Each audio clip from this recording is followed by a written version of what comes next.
Welcome everyone. In today's lecture, we will discuss a topic that is plant breeding for developing resistance to insect pests. This information is there in NCERT. Instead of writing it, I already took it on the board. Now, what is our topic today?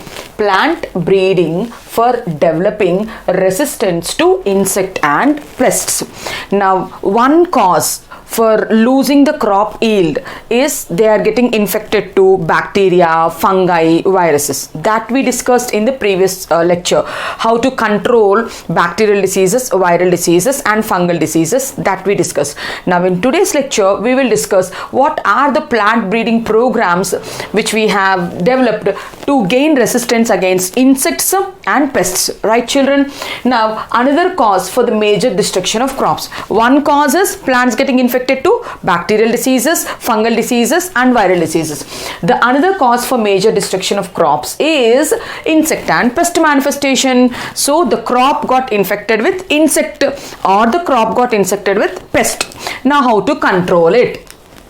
Now, if we see some roadside plants, those plants, not all the plants, some plants, they are not infected to any insect pests. Means they have some resistant mechanisms in them, so which show resistance against that insects and pests. What are those mechanisms? We will see now. Some host plants, they show resistance to insects. Some have morphological resistant features in them. Some have biochemical resistant features in them. Some will have physiological resistant features in them. Now, what are the morphological features? What are the biochemical features? What are the physiological features?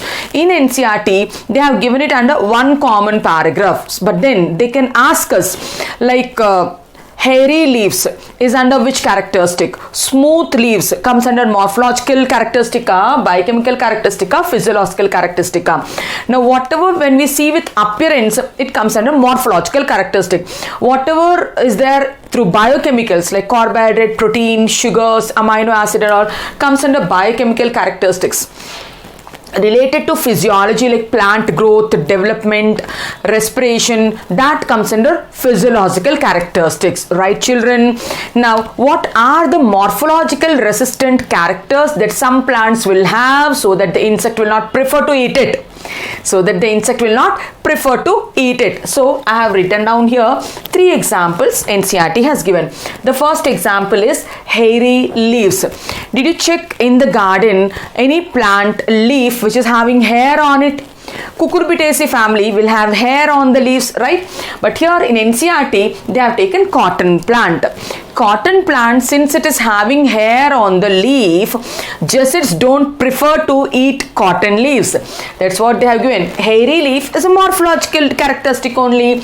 Cotton plants show resistance against Jesuits because of the hairy leaves. Jesuits means such small insects, such tiny insects. Okay, so numerous will be there. They are called Jesuits. Cotton plant shows resistance against Jesuit because of the hairy leaves it is having. Another thing is solid stem. The stem will be very hard, then it's called solid stem. If the stem is solid, then the stem sawfly will not prefer to eat it. If the stem is solid, then the stem sawfly will not prefer to eat it. So that is again morphological characteristic. Third one, smooth leaves. There are some more cotton varieties where the leaves are smooth. Cotton leaves, if they are smooth, then they are not attracted by bollworm. Smooth leaves are not preferred by bollworms. Hairy leaves are not preferred by Jesuits, and solid stem is not preferred by stem sawfly. So these 3 comes under morphological characteristics which gain resistance against insects and pests. Coming to biochemical characteristics. If the plant has high aspartic acid content. If the plant has high aspartic acid content, insect doesn't like it. So all the plants which are having high aspartic acid content in them, insects and pests will not prefer them. Then next one, low nitrogen. If the plant is having low nitrogen, then again insect will not prefer them. If the plant is not sweet, if that means the plant is having less sugar content in them, then also the insect will not prefer it. So high aspartic acid, low nitrogen and low sugar content is not preferred in some maize varieties. gains resistant against maize stem borer. So maize variety, sweet corn we have, right? So in sweet corn, sweet content is more. That means the sweet corn is not resistant to stem borer then.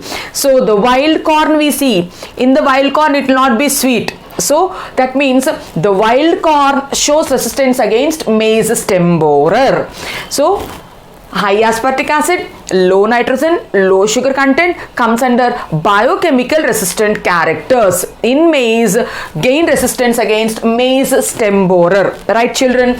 Now coming to physiological adaptation, physiological characteristic. Physiological means internal, related to growth, metabolism, development, respiration, all those points, right?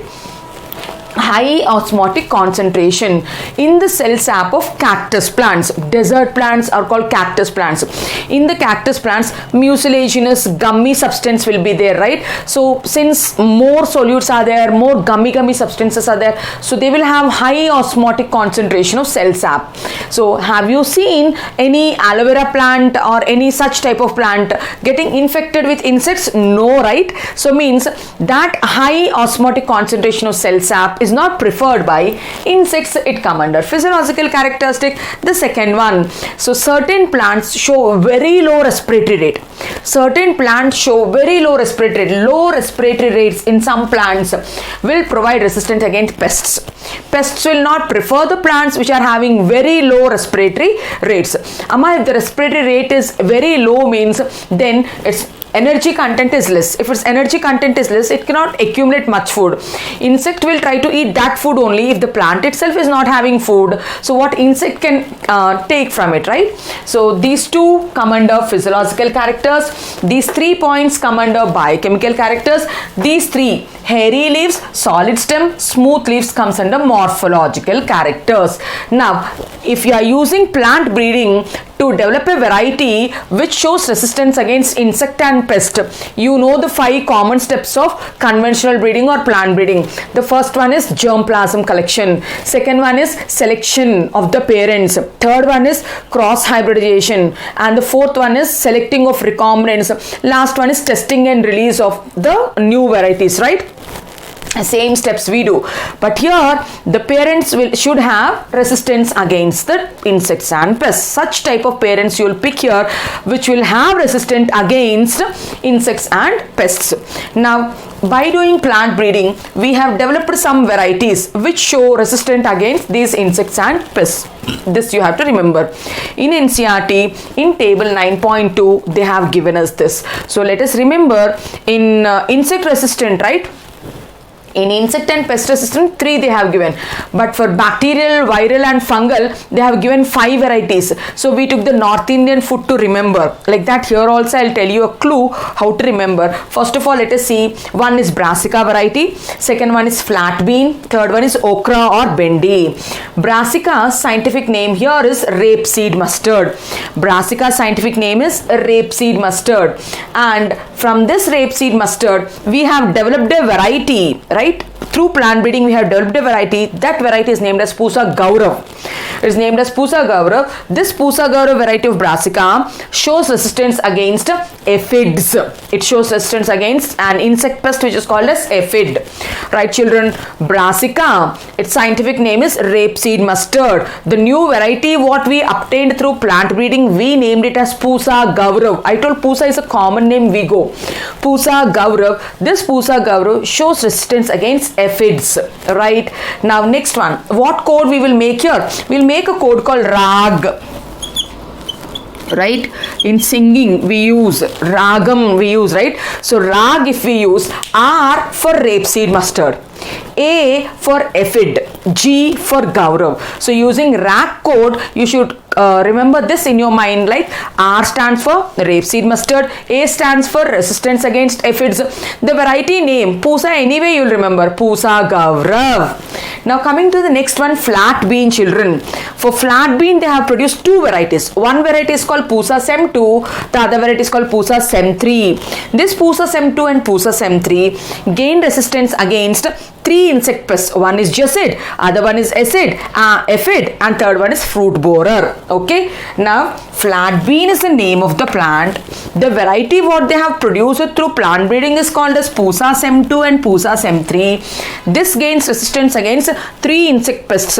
One is Jessid, second one is Aphid, and the third one is fruit borer. Now, what is the code to make here so that we can remember it easily?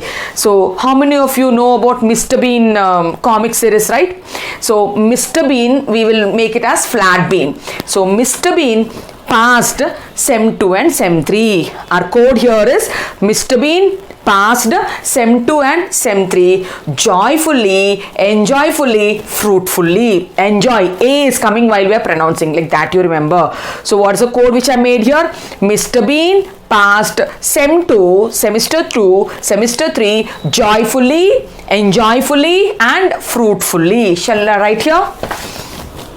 Mr. Bean passed sem2 and sem3 joyfully, right? Enjoyfully and fruitfully. So for E we are using A. So Mr. Bean means flat bean. Flat bean, the variety name is Pusa sem2, Pusa sem3, and gains resistance against J for Jessid, A for Aphid, F for fruit borer. Right, children? Coming to the third variety, okra, bendi. Now this bendi variety names they have given Pusa savani and Pusa A4. Now these two varieties of bendi will show resistance against shoot borer and fruit borer.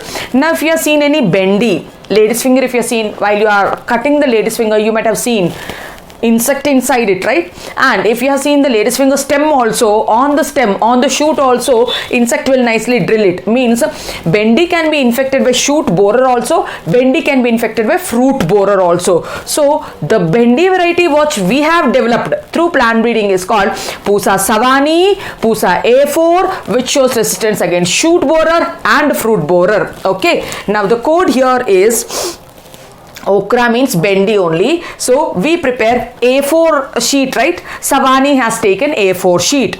Savani has taken A4 sheet, like that you remember. Then you will get bendi means with Savani and A4. So children, this is about plant breeding for developing resistance against insect and pests. Now our next topic is biofortification. Take a screenshot. We will continue with biofortification also.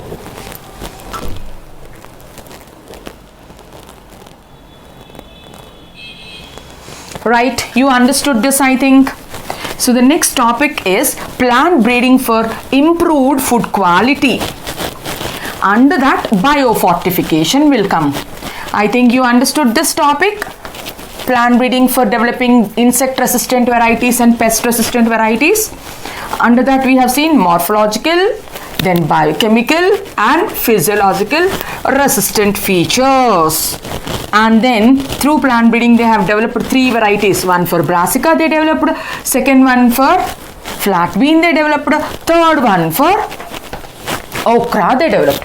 Now the next topic is plant breeding for improved food quality. So plant breeding for improved food quality. Plant breeding for improved food quality. Why are we trying to improve the quality of the food? Means if you see the statistics, they are telling that more than 840 million people in the world do not have adequate food. They do not have adequate food, they are not having, and they are not able to meet their food requirement. Even they are not able to meet their nutritional requirement. Is it a big figure? Exactly, right? So what they are telling in NCERT, the author tells that more than 840 million people, more than 840 million people, right? So we're not able to meet their food requirement, they are not able to get the food, and nutritional requirement also. What do you mean by food requirement? They are staying with hunger. They are not able to eat anything because they can't buy anything. And next one is nutritional requirement. Workers and all, they cannot afford buying healthy fruits, vegetables and all those things which are rich of nutrients, vitamins and all. So what they can buy, they can afford is buying rice and making some small curry and then eating with that, right? So rice contains only cereals, right? It contains only carbohydrate. So the diet should contain a balanced diet, should contain carbohydrate, protein, fat, minerals and vitamins. Then only we will tell like that diet is called as a balanced diet. When you take balanced diet, then we tell RDA, recommended dietary allowances, we can meet.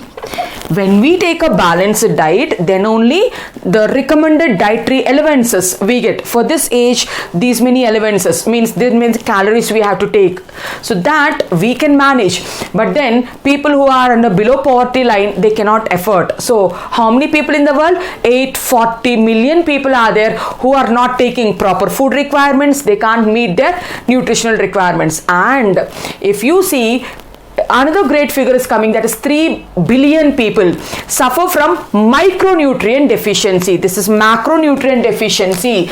And another point they're telling, even more than 3 billion people, this is 840 million, and here we're telling more than 3 billion people in world are suffering from, they are suffering from micronutrient, protein and vitamin deficiency. From which deficiency they are suffering?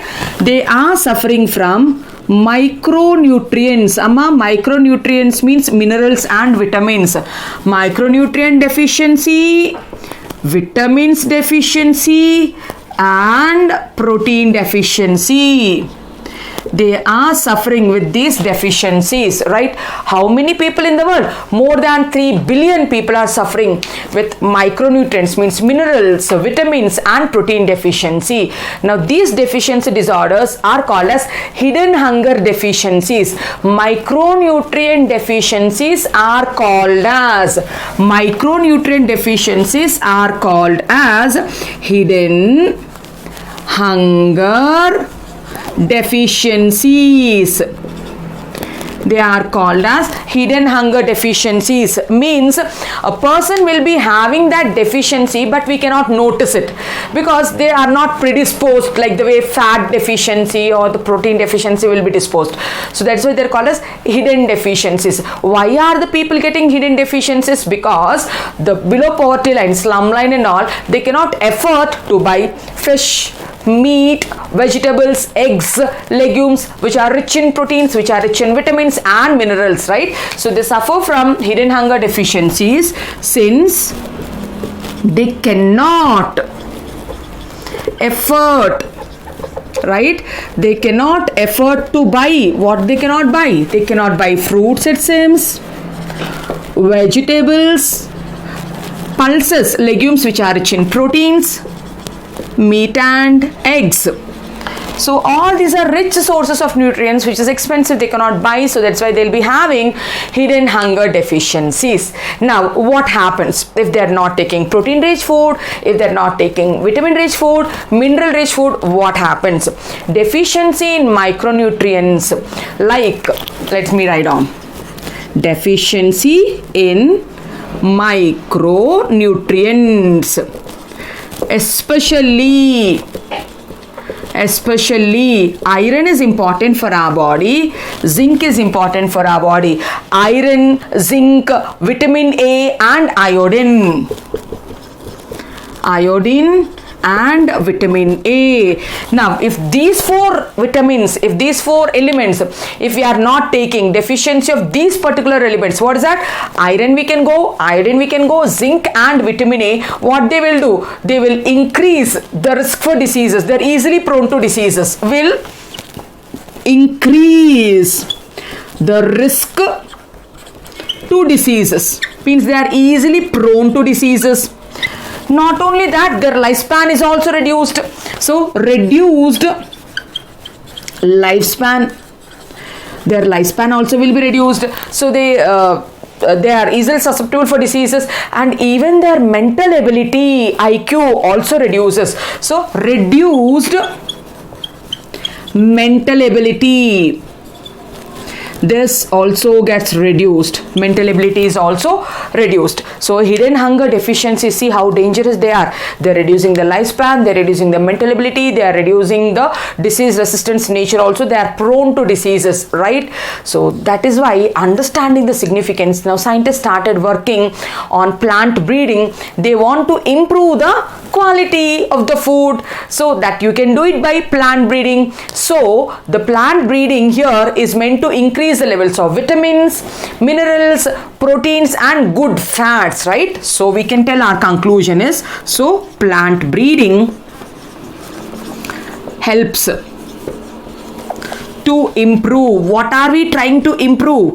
Plant breeding helps to improve the quality of, one is mineral, next one is vitamins, and then the third one is whole protein. I'm writing here whole protein and healthy fats.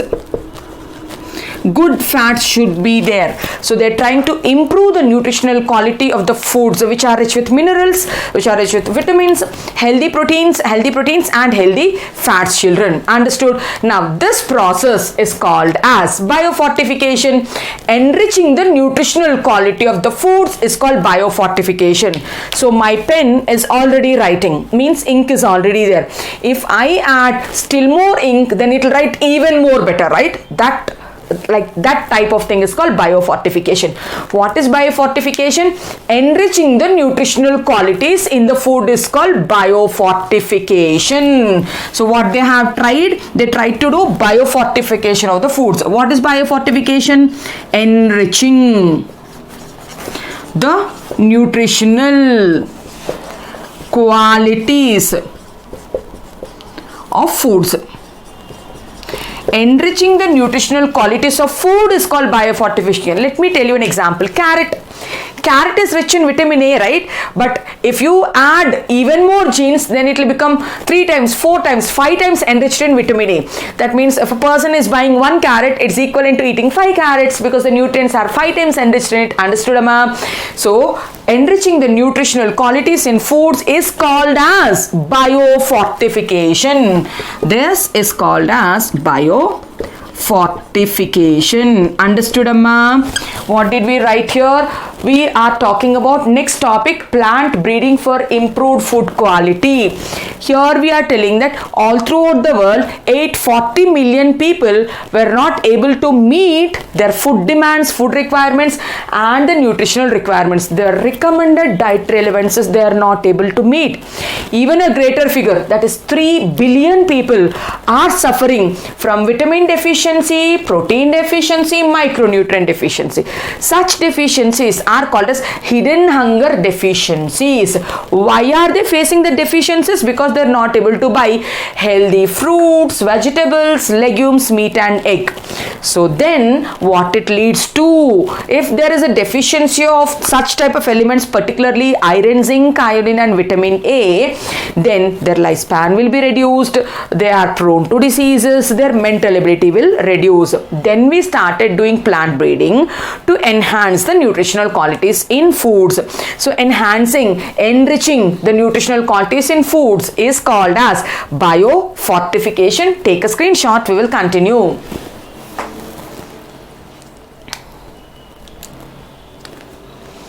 Right, now biofortification they have implemented with which aims, what they want to do in the plants, we will see.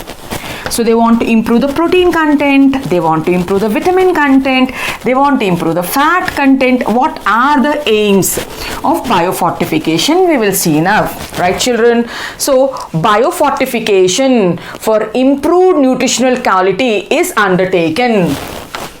Biofortification Biofortification. I told you what is biofortification. Enriching, enhancing, multiplying the nutritional values in foods is called biofortification. So biofortification for improved nutritional quality. That's what is our topic. For improved nutritional quality is undertaken. It is undertaken with some aims, right? With aim. So what is their aim? So they want to improve 4 nutrients. The first nutrient is they want to increase the protein content and protein quality. So what they want to do? They want to improve through biofortification. They want to increase the protein content and quality also. Protein quality also they want to improve.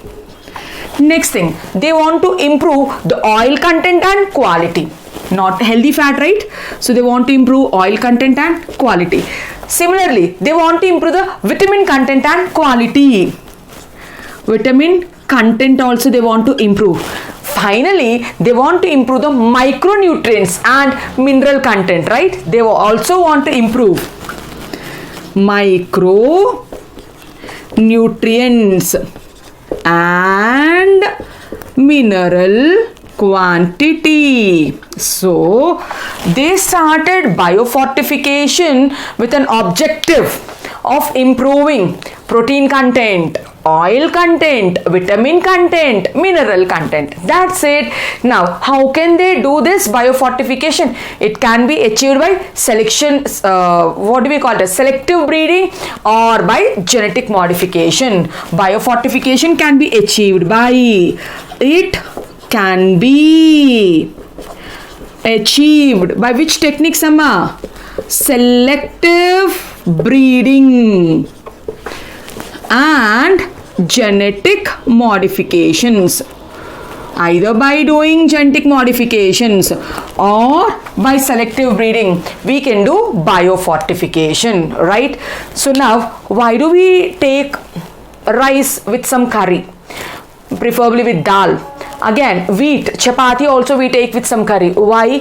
Because rice or wheat, which is a cereal based, it will give only carbohydrate. So we need to take protein also, that we take it from the curries, right? So that means you should understand cereals are very poor sources of proteins and amino acids, no? So we can tell like cereals are poor sources of amino acids, especially lysine and tryptophan. Rice, wheat and all are very poor sources of amino acids like lysine and tryptophan. Amma, there are 20 amino acids. Why are we talking about these 2 amino acids? They are essential amino acids. They are important for the body. Okay. So then if they are very less here, now we have biofortification, we can multiply it. No. So they have done it. So in 2000, particularly in maize, they have raised the lysine and tryptophan value twice the time. So by doing biofortification in 2000, they have produced a maize variety. They have produced a maize variety, so which has twice the amount of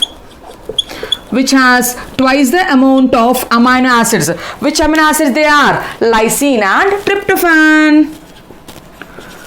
Lysine and tryptophan. So this is one significance. This is one significance. Then again, so is iron required for us? Iron helps in formation of hemoglobin. Hemoglobin is important for transport, right? RBC formation. So rice is very poor source of iron. So then they have developed a rice variety, so in which the iron is enhanced 5 times. They have developed a rice variety in which iron is enhanced 5 times. That means no one will be anemic if they eat that iron fortified rice. So second one is they have developed iron fortified rice.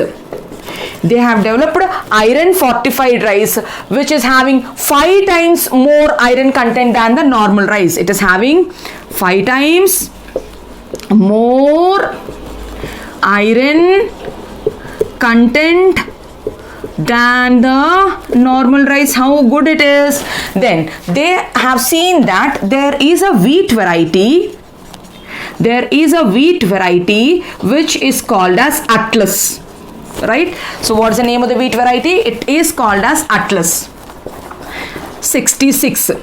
This actually, I told you, cereals are rich in carbohydrates, that poor source of proteins. But this Atlas 66 has good content of protein. Atlas 66 has high protein content. They identified it. Now, why can't you use this Atlas 66 as a parent during plant breeding experiment? Obviously. So then they have selected Atlas 66 as a parent for plant breeding experiments. For plant breeding experiments, children understood what did I write on the board here. So we are talking about a new technique which comes in plant breeding is called biofortification. What is biofortification? Enhancing, enriching the nutritional quality in the foods with some objectives they have done. What they want to enhance? They want to enhance the protein content, they want to enhance the good fat content, they want to enhance the vitamin content, they want to enhance the mineral content, right? So how to achieve it? It is achieved by selective breeding and genetic modifications. Now what they have done in wheat, in maize variety, they have increased it twice the amount of two essential amino acids called lysine and tryptophan. Second one, they have developed iron fortified rice in which the iron content is 5 times multiplied. They have identified a new wheat variety which is called Atlas 66. In Atlas 66, the protein content is high, so it became the parent for plant breeding experiments. Take a screenshot, then we will see some more plant varieties which are developed by Indian Agricultural Research Institute, New Delhi.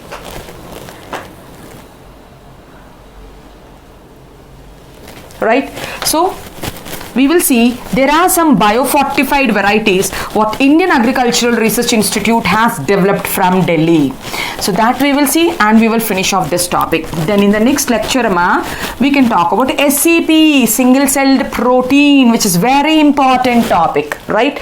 Now let us talk about the varieties which are produced by Indian Agricultural Research Institute. What is it called? IARI. Where is it located? Headquarters are at New Delhi. They have produced iron and calcium enriched varieties. Iron and calcium enriched varieties. So they are spinach and batua. What are they? One variety is spinach, batua. The other variety is called batua. B-A, it's not B-H, excuse me. Batua is a Hindi name. North Indians use this, right? It's a type of green leafy vegetable. They tell batua, it's a sag. So if you want the scientific name, it is called Chenopodium. What's the scientific name of batua? Chenopodium is a name. So you can search and see what is Chenopodium. It is a green leafy vegetable which is consumed in northern part of India. So iron and calcium enriched palak means spinach and batua they have prepared. Now next one, vitamin A enriched foods like vitamin A enriched carrot they have produced. Then spinach, vitamin A enriched carrot, spinach and pumpkin they have generated. Now we know that vitamin A is rich in all the red and orange color fruits and vegetables. Pumpkin is red, carrot is red. So in them they have enhanced the vitamin A content. And vitamin C enriched foods also IARI has produced. What are they? We will see. Vitamin C is enriched in bitter gourd. It is enriched in mustard, tomato and batua. Vitamin C is enriched in bitter gourd, batua, mustard, we can write brassica, mustard as brassica we can write, and tomato. The last one we can tell protein enriched foods also they have generated. Protein enriched foods like French bean, Then next, lab bean. Then garden peas. Right, French bean, lab, garden beans and flat beans. So, protein is enriched in these beans. Vitamin A is enriched in bitter gourd, batua, mustard and tomato. Vitamin A is enriched in carrot, spinach and pumpkin. Iron and calcium enriched spinach and batua. So, iron and calcium, 2 nutrients, 2 plants, spinach and batua. Now vitamin A enriched, you just go with red and orange color. Then here bitter gourd and all are not red, only carrot is red, pumpkin is red, add spinach. Now vitamin C, bitter gourd, vitamin C, all B's, right, BT. So bitter gourd, batua, brassica, tomato. Brassica means mustardama. Then protein enriched, all beans only, easy to remember. Easy to remember. So who prepared all these enriched varieties? IARI from New Delhi has prepared it. So by supplying all these biofortified foods, people will not get the hidden hunger deficiencies. That is the objective. Hope you enjoyed the lectures. So if you like the content, like, share, subscribe to my channel. In the next topic, we'll talk single cell proteins. Thank you.